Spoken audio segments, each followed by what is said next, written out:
શું વધતી જતી ગરમી આપણા મગજને અસર કરી શકે છે? શું ગરમી વધી જવાથી બ્રેઇન સ્ટ્રોક આવી શકે છે? હું છું doctor Himanshu Patel, consultant neurosurgeon. જ્યારે ઠંડીનું પ્રમાણ ખૂબ જ વધી જતું હોય છે ત્યારે આપણું બોડી શરીર સંકોચાઈ જતું હોય છે, આપણા માંસપેશીઓ સ્ટીફ થઈ જતા હોય છે, જેથી કરીને આપણા શરીરમાં ગરમી ઉત્પન્ન થઈ શકે.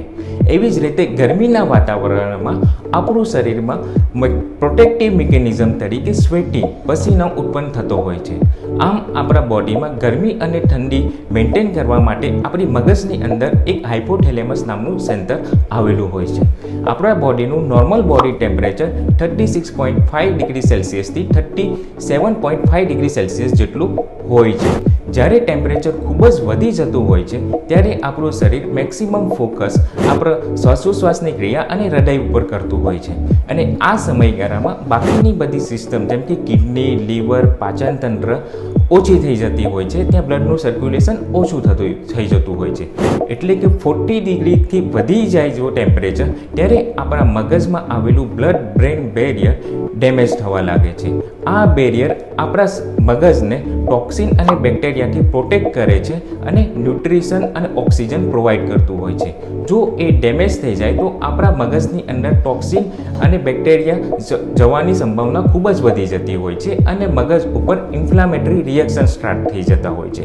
અને આ રિએક્શન આપણા ન્યુરોટ્રાન્સમીટર કે જે આપણા મગજના સિગ્નલને બાકીના બોડી પાર્ટ સુધી પહોંચાડતા હોય છે એના ઉપર અસર થવા લાગી જાય છે, જેથી કરીને આપણા દર્દીને માઇલ્ડ હેડેક, માથાનો દુખાવો કાં તો સ્ટ્રેસ, ફટીગ જેવું અનુભવ થતું હોય છે.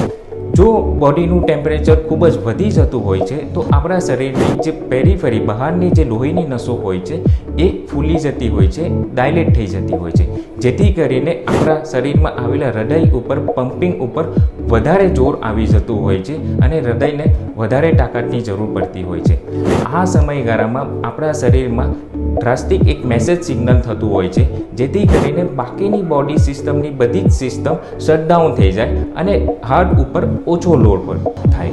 અને આ સમયગાળામાં આપણા મગજમાં લોહીનું સર્ક્યુલેશન ઓછું થઈ જતું હોય છે, જેથી કરીને દર્દી બેભાન થઈને ચક્કર ખાઈને પડી જતા હોય છે.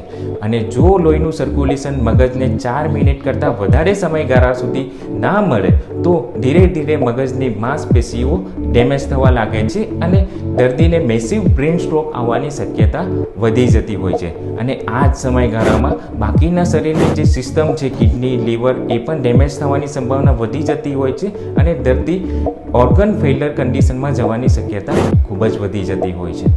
આપણા ઇન્ડિયામાં લાસ્ટ 2024માં 700 જેટલા દર્દીઓ હીટ સ્ટ્રોકના લીધે ડેથ થયા છે.